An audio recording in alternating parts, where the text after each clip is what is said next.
Hola amigos de Alma Afro-Boliviana, soy Siboney Angola y esta vez vamos a compartir la historia de una gran exposición. La máscara nos mira, pero nos tenemos que cuestionar qué es lo que mira la máscara, la historia pasada o la historia actual. Tenemos que ver de los diferentes puntos el trabajo que ha realizado la artista plástica Sharon Pérez, sobre todo en la máscara de la morenada, y escuchemos también los puntos del pueblo afro-boliviano. Les invito acá a que estén conectados con nosotros en Alma Afro-Boliviana y esta gran entrevista. No llores más, suspira tu corazón, amorcito te amo, no sufras más. Dios separarme de ti, eso nunca. Prefiero la muerte estar sin ti. Dios separarme de ti, eso nunca. Prefiero la muerte estar sin ti. Que nos importa que hable la gente, anda, diles, no vas a volver a tu padre y a tu familia, que te vas conmigo. Bueno, Sharon, nos acomodemos un poco para incomodar.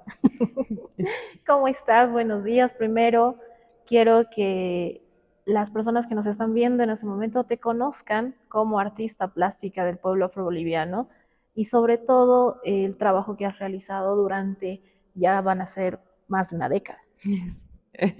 Bueno, soy Sharon Pérez, soy artista plástica. Vengo trabajando durante, sí, los últimos 11 años haciendo proyectos relacionados a lo que es la historia, la cultura y la difusión de el contexto de lo afroboliviano, ¿no? O sea, creo que una de las ventajas de alguna forma que tiene el arte es poder abordar de diferente manera un sinfín de temas, no solamente lo que bien conocen de nosotros como el tema de la saya, sino que a partir de cada una de las exposiciones y proyectos que he estado trabajando, he podido abordar temas, ponte el trenzado del cabello, el contexto de historia, el tema de la ascendencia afro, no sé, la relación que tenemos con Potosí. Entonces, han habido diferentes proyectos, pero cada uno de estos proyectos tienen el contexto artístico, ¿no? Entonces, creo que esa ha sido una de las ventajas de poder llegar a otro público, a veces público que no espera ver algo así en el museo, ¿no? Y eso creo que pasa con varias de las exposiciones que realizo, que siempre la intención es generar una experiencia para el que visita la sala, pero además de tener la experiencia de una instalación artística y demás, tener un poquito más de acercamiento hacia cómo somos nosotros como afrobolivianos. Vamos a aprovechar un poquito esta viralización que se está realizando a través del Mundial y todo lo que ha pasado de nuestro país vecino, que al final creo que no miramos el rostro del otro y no nos identificamos. Entonces creemos pensar que estamos hablando a través de su historia. Claramente nosotros como afrodescendientes y afrobolivianos tenemos distintas partes de la historia porque hemos sido traídos de una manera cruel hacia lo que fue el Alto Perú, también el Río de la Plata, en fin, Sudamérica para hacer trabajos forzados. Y desde ahí se va desarrollando nuestra historia. Ya no somos ajenos a los pueblos, sino ya somos parte de los pueblos latinoamericanos y hay una afrodescendencia fuerte en diferentes pueblos de Sudamérica, Centroamérica y Norteamérica que han ido forjando nuestra historia. Y en esa parte todavía hay personas que nos miran con extrañeza y creen saber lo que nosotros pensamos. Entonces, en esta exposición, ¿qué está mirando la máscara? Yo creo que es entender un poquito qué pasa detrás de la máscara. Y bien lo dice, o sea, quién está mirando detrás de la máscara, depende quién se la ponga, quién quiera usarla. Una de las cosas que inspiró el nombre de La Máscara nos mira fue justamente a partir de varios comentarios de personas que bailan la morenada o que utilizan no solamente para la morenada, sino para alguna otra actividad, el usar una máscara, el usar un disfraz, el usar no sé, algo que te vuelve diferente. Creo que depende mucho quién mira la máscara, porque siempre te dicen, me pongo la máscara porque quiero ser tal cosa, o me pinto la cara porque quiero sentirme de tal manera, ¿no? En este caso, yo creo que cuando pongo el contexto de la máscara nos mira, lo pongo muy intencionalmente con esta mirada de nosotros somos quienes están mirando la máscara, o sea, los estamos viendo detrás de la máscara y también los estamos viendo de fuera, ¿no? Entonces creo que una de las cosas que a mí me gustó de poder experimentar, de poder hacer este proyecto, fue justamente replantear el cómo se ve la máscara de morenado. Y no solamente cómo la estás viendo estéticamente o lo que representa en teoría la máscara, sino qué ocurre detrás, ¿no? O sea, no sé, con qué ojos nos ven también. Ahora tenemos que hablar en este sentido de cómo, con qué ojos nos ven la línea del tiempo. La línea del tiempo es bastante importante porque estamos hablando de una historia actual, de una historia presente, de una historia pasada y puede ser una historia futura.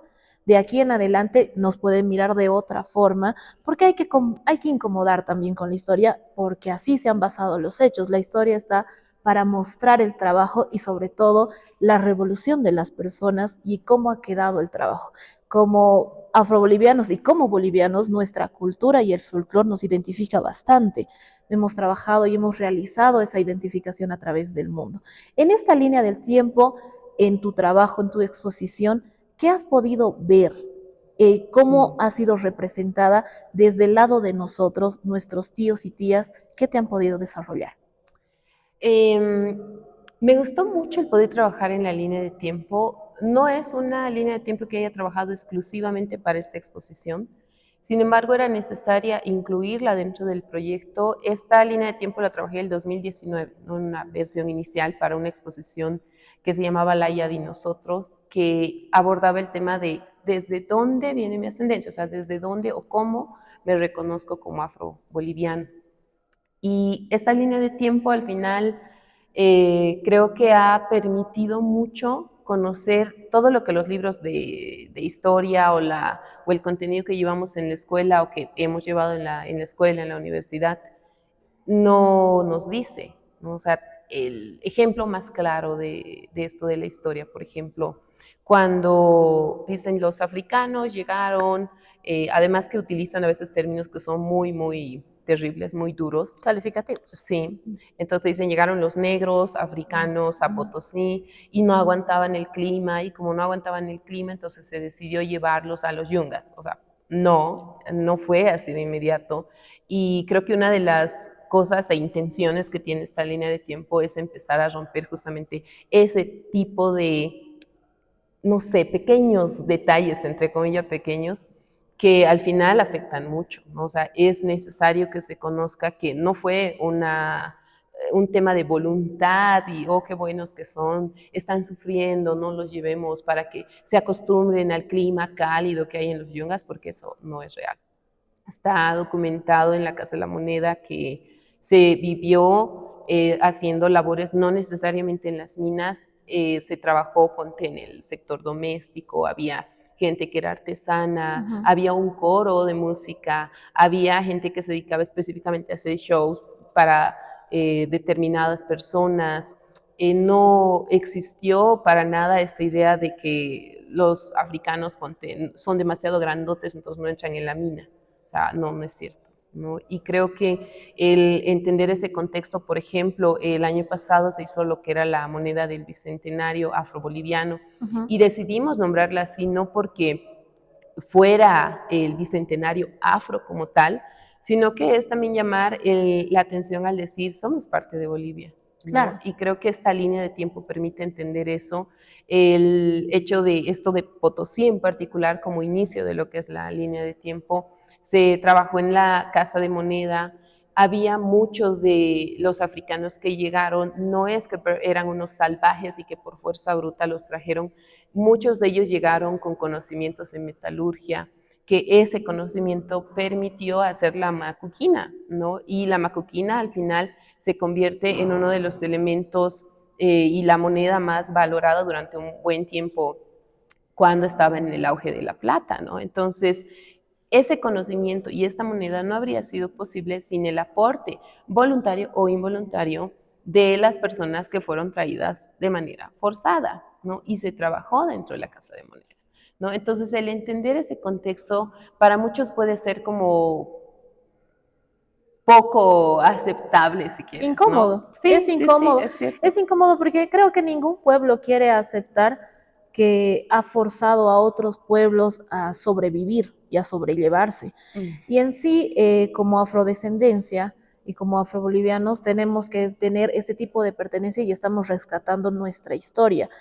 Y claramente, desde lo que dices, tenemos la gastronomía. Si empezamos a hablar del tema gastronómico, del mondongo, de la fritanga, sé que muchos se van a rasgar las vestiduras, pero Tal desde cual. los nombres nos llevan a la historia y es lo que tenemos que rescatar.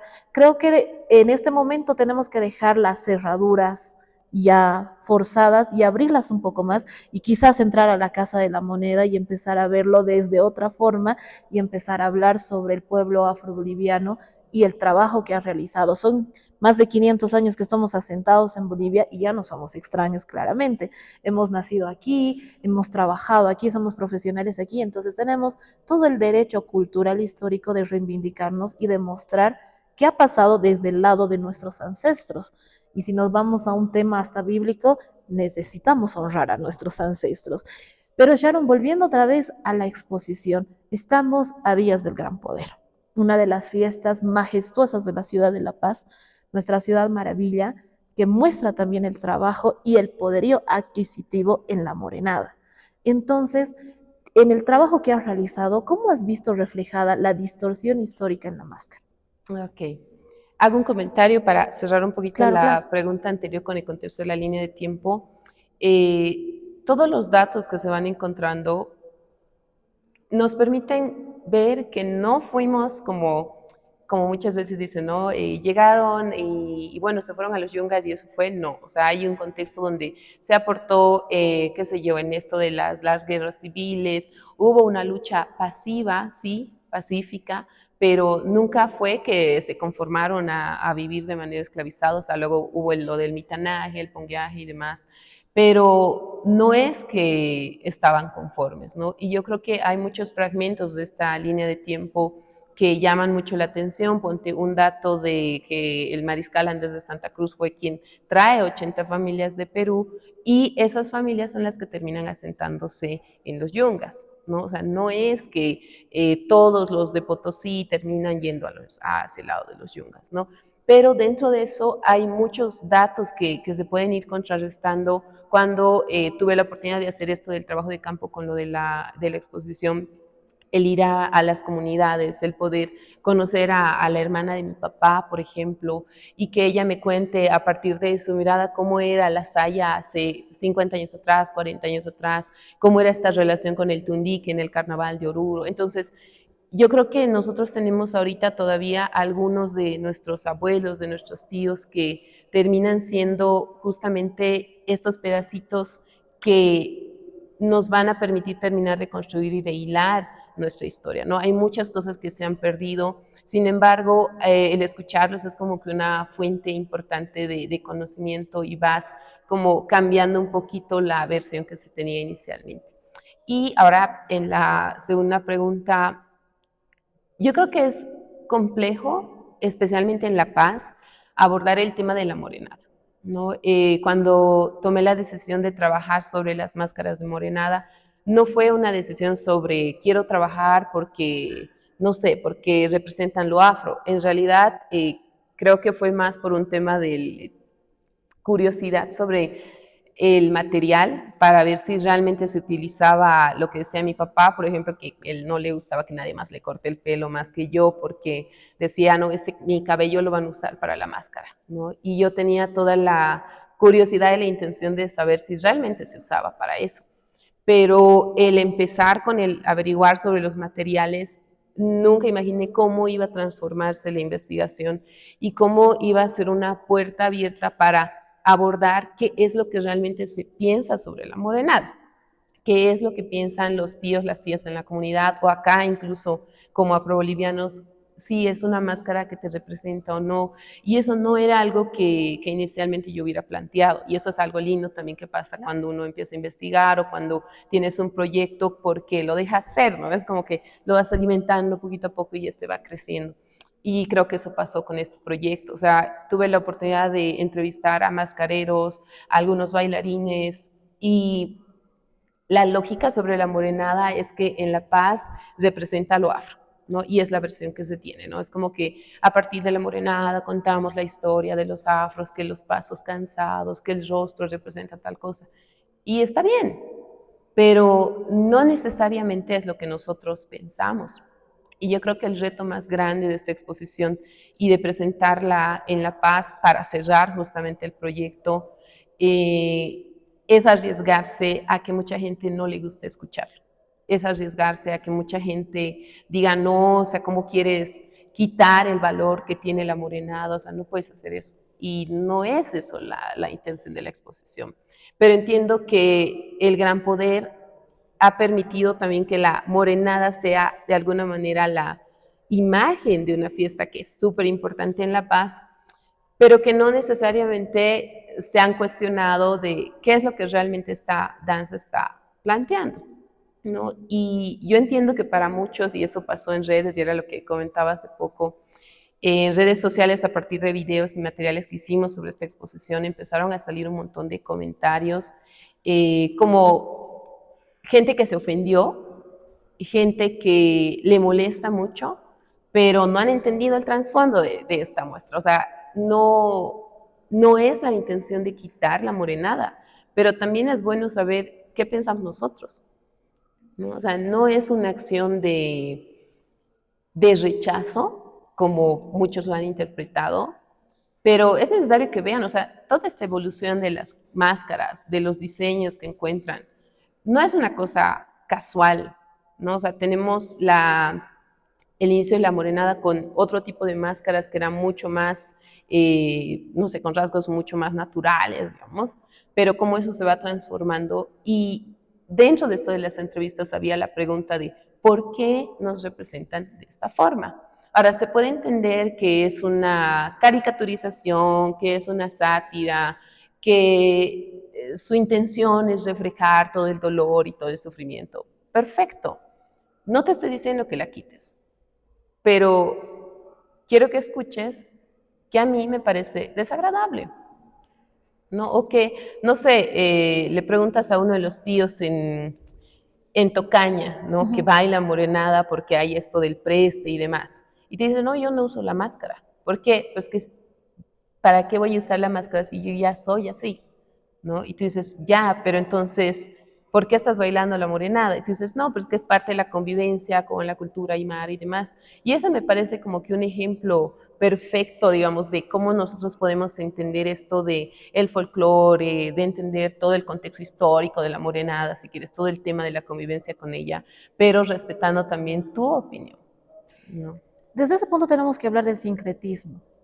Creo que la morenada está representando no solamente a la comunidad afrodescendiente y a la historia, sino también a la convivencia que ha habido con el pueblo aymara. Porque también tenemos que hablar en otro contexto, las mujeres de pollera, las chinas morenas, que quizás son la representación de la mujer afro, porque son exuberantes también el traje en el tema de las caderas, pero en representación de la máscara, quizás la exageración hacia nuestro rostro, hacia nuestras facciones, hacen que a nosotros no nos representen, sino nos choquen. Y también, aparte de la máscara de la morenada, se ha utilizado en otra parte de una de las danzas también tan controversiales como es el caporal, que también tenemos los zambos caporales, que son parte de las fraternidades, ¿no? Y son parte ahora también de tu exposición. Estaba leyendo cada uno de las muestras que has hecho y de las palabras también de nuestros tíos, de nuestras tías, de las personas que se están viendo y es importante desarrollar más allá. Por eso te decía en la línea del tiempo, ¿qué va a mirar la máscara futura? Porque nuestros niños, nuestros jóvenes y nosotros mismos ya nos rechazamos nuestra nariz ancha, nuestros labios gruesos, nuestros rizos, es más, es ahora una parte importante de nuestro desarrollo histórico. Entonces, ¿cómo crees tú que la máscara va a mirar hacia adelante? Ah, qué linda pregunta. Yo creo que soy muy optimista porque, ponte, el contexto en el que nosotras hemos crecido. Probablemente de niñas no se hablaba tanto el tema de lo afro o, no sé, el tema del cabello. Particularmente, no sé, yo rechazaba mucho el tema de cómo se veía mi cabello cuando era niña, hasta que entré a la universidad y hasta que entendí el contexto de lo afro. Mi cambio para identificarme y reconocerme como afroboliviana fue algo así maravilloso, que cambió por completo todo lo que yo tenía pensado o cómo concebía mi forma de vida. Y eso fue a partir justamente del contexto histórico. O sea, todo lo que ven acá de la línea de tiempo tiene mucha relación con el libro que escribió Sheila Walker, que lo escribió a partir de las memorias del tío Juan. Bueno, ella funciona como una recopiladora y demás. Y claro, tío Juan Angola es el que escribe este capítulo y cuando yo escuché esta presentación dije, o sea, es una historia muy distinta a la que yo conozco, porque no la conocía. Y el entender que desde el término, ¿no? O sea, no son negros salvajes, no son negros esclavos, o sea, hemos sido esclavizados. Y el entender esa palabrita de tú no eras esclavo y no eres esclavo. Y es una palabra dura y que para muchos dicen, no, pero ya, o sea, como que ya tienen espacio, que ya les han dado tal cosa, que ya no hay racismo, que ya... No, no es cierto. Porque no estamos hablando, al menos en el contexto de Bolivia, algo que desde hace 100 años podemos transitar libremente en Bolivia porque se acabó la esclavitud o que cuando nos volvimos una república, cuando Bolivia se convierte en una república, ustedes ya eran libres. No es cierto. O sea, podemos entender en un contexto histórico que recién desde el 52 que se hace esto del tema de la revolución agraria y todo aquello, se permite la devolución de tierras, pero ahí hay todo un contexto igual para desarrollar porque no es tan lindo como parece. Sin embargo, a partir de eso se permite la migración, o sea, se da una migración a las ciudades, a otros espacios, pero también bajo la lógica de te voy a dar la oportunidad de criar a mi hijito y él te lo va a trabajar, pero tú hazle estudiar, ¿no? Y había una necesidad de que se pueda formar gente que en un mundo ideal vuelvan a la comunidad, que a partir de eso se pueda producir algo mejor, ¿no? Pero no necesariamente pasó así, o sea, mi papá es parte justamente de ese proceso migratorio y por tanto nuestra crianza ha sido muy distinta, o sea, muy alejada de la comunidad, o no había esto Sí. de rescatar los valores, qué sé yo, escuchar a los abuelos y que esa información te pueda servir para difusión y demás. O sea, crecimos de forma muy distinta. Y durante los últimos 10 años, 15 años, hay un movimiento bastante fuerte y hay una intención de las generaciones de, ok, tengo mi hijita o tengo mi hijito y él va a pertenecer o pertenece a la Al pueblo comunidad afro, afro. hasta en los nombres. Exacto. Hasta en los nombres. Entonces ya no es de, ven, te voy a peinar el cabello y lo voy a estirar lo más que se No te voy a pueda, lasear te y lo voy a demás. trenzar y te lo voy a hacer tal cosa para que no lo vean y no te molesten, o para que digan que sí te has peinado, ¿no ven? Sí, Entonces creo que el entender que somos parte de una comunidad, de un pueblo, no, no solo una comunidad, somos parte de un pueblo y este pueblo es un pueblo que tiene un contexto histórico. Entonces, yo creo que muchas de las personas que ven desde fuera la historia, ni siquiera la historia, que ven desde fuera al pueblo afro, ven como, ay, son los negritos que bailan saya, ¿no? Y creo que una de las cosas que permite el conocer la historia afro-boliviana específicamente y el entender lo que vemos detrás de la máscara, es lo que da la apertura para lo que empezaremos a construir para el futuro, ¿no? O sea, sabemos que ahorita ponte un niño que ha crecido dentro de la comunidad, rodeado de su historia, rodeado de su cultura, tú le dices, eres un negro, vas a decir, sí, y, sí. o sea, orgulloso, ¿cuál es tu problema, no?